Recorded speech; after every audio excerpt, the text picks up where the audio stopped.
Hari ini kita akan membahas tentang topik pertemuan 2 ya. Kalau kalian lihat di RPS, topik pertemuan 2 itu membahas topik penerbitan obligasi dengan adanya biaya penerbitan.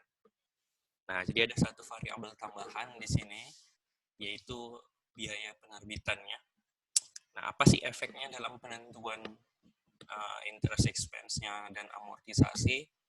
Nah, jelas ada ya. Nah, hari ini saya akan kupas secara detail ya, termasuk memberikan suatu trik untuk menentukan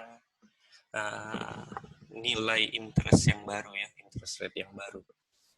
Karena mungkin bagi kalian yang sudah baca, baik baca di buku Kieso ataupun di buku Pak Mahrus di prakemnya itu, bunga itu dicari dengan trial error ya, ataupun menggunakan formula, tetapi formulanya sendiri tidak 100% akurat, hanya mendekati.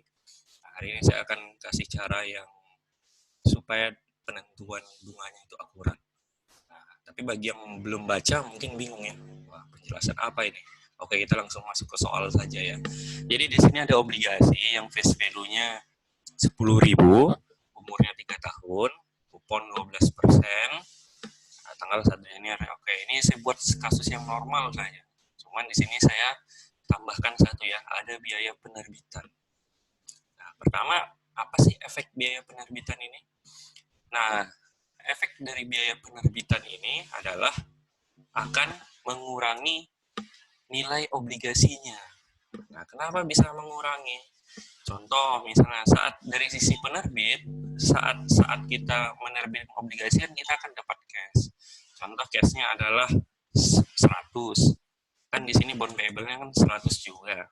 Kita akan dapat cash 100 nih. Cuman kan kita membayar biaya penerbitan. Anggaplah biaya penerbitannya 90. Maka kan di sini ada keluar cash lagi ya, atau otomatis cash yang kita dapatkan nggak 100, tapi kan 90 ya. Makanya ini otomatis akan mengurangi ya, 90. Sederhananya sih begitu ya. Atau kalau mau jurnal yang detailnya kan begini, kalau ada biaya penerbitan sesuai dengan yang ada di Kieso dan di buku Prakem, akan mengurangi berarti kita akui jurnalnya seperti ini.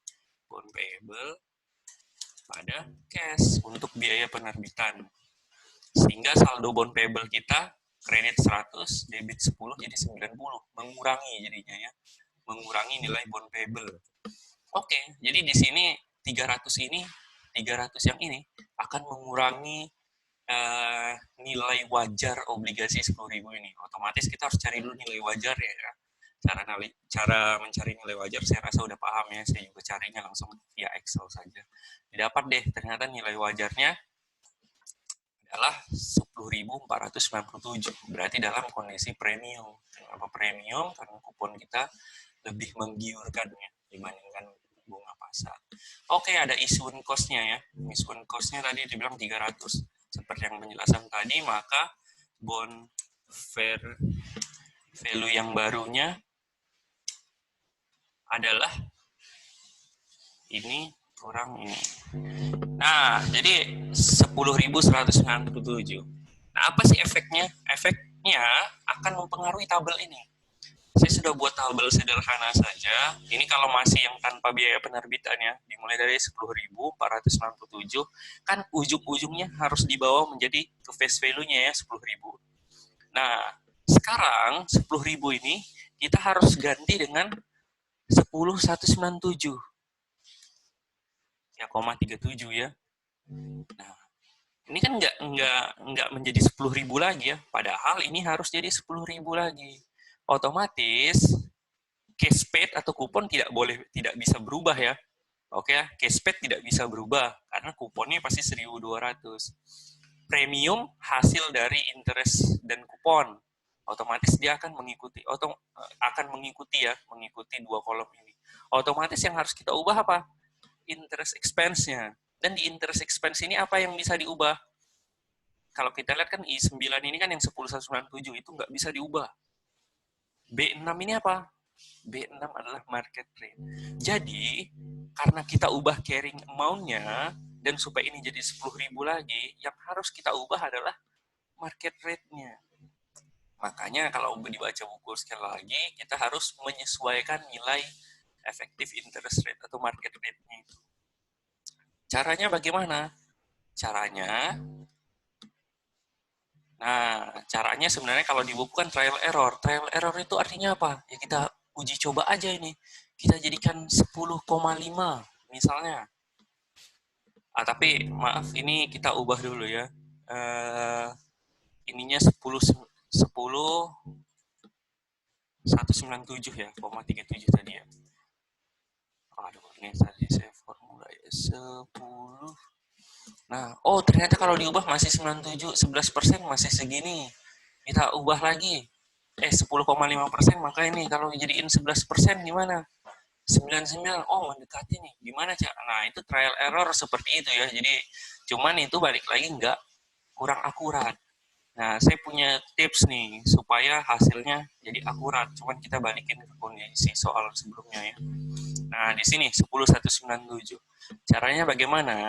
Nah, bagi yang punya Excel mungkin bisa dimanfaatkan ya. Apalagi nanti kalian kan ujiannya juga otomatis pasti bisa buka Excel juga ya tentunya. Nah, saya belum tahu sih aturannya, tapi udah ya. Caranya bagaimana? Kita menggunakan fitur yang ada di Excel. Ini mungkin fitur baru ya bagi kalian karena tidak ada di sistem default Excel-nya sendiri.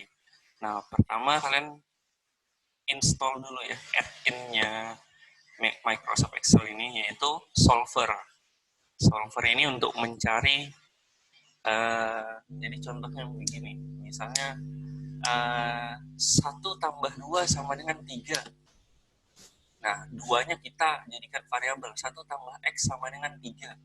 Nah, kita caranya terbalik jadinya. Nah, supaya dapat X gimana sih? Nah, itu menggunakan solver bisa, tapi itu sederhananya ya. Jadi sekarang kita mau ganti bond fair value-nya ini supaya nilainya jadi 10,197. Nah, berarti I-nya nanti kan akan berubah nih. Nah, jadi kita pakai solver, saya kasih tutorial singkat dulu, kalau perlu nanti saya kasih tutorial yang panjangnya ya. Set objektifnya taruh dulu di sini ya. Nah, objektif ini 10,497 ini nilainya, value of-nya ini harus, nah sesuai keinginan kita. Keinginan kita kan 10,197,37. Nah, apa variabel yang harus kita ubah? Variabel yang bisa kita ubah adalah nilai obligasi, N, market rate, coupon rate.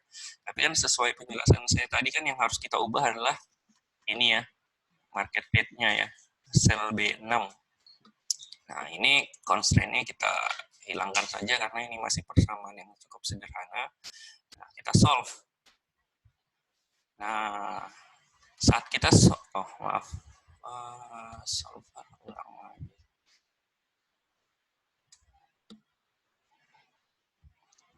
Oke. Nah, saat kita ubah, ini hasilnya bond fair value kita. Ini masih formula ya. Formula 10,197 sudah sesuai. Tadi kan di sini 10,197,37 ya.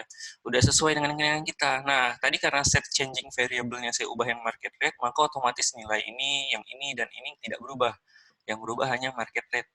Market rate-nya berapa? 11,189 ternyata. Nah, saat kita pindahkan ke tabel, nah kita lihat carrying value-nya kan kita udah ubah ya, 10,197,37. Seperti yang saya bilang, kuponnya akan tetap, premium juga amortisasinya akan menyesuaikan. Yang berubah adalah interest expense-nya, dan interest expense yang berubah adalah market rate-nya. Otomatis, karena menggunakan problem solver Excel, langsung ya, pas hasilnya 10.000. Jadi, topik hari ini, topik yang pertama ini, biaya penerbitan ini, bagi saya masih cukup mudah ya, untuk kalian pahami. Karena yang berubah adalah konsep bahwa bagaimana sih mengubah nilai wajar obligasi itu supaya nanti setelah dijalankan schedule amortisasinya itu menghasilkan nilai yang sama dengan face value-nya. Nah, agak tricky. Nah, tapi sebenarnya ini simple. Kenapa? Karena yang hanya satu saja poinnya. Kalau soal ada biaya penerbitan. Saat kita ketemu soal dengan adanya biaya penerbitan, maka kita harus mengubah market rate-nya. Oke, hanya itu saja market rate yang kita.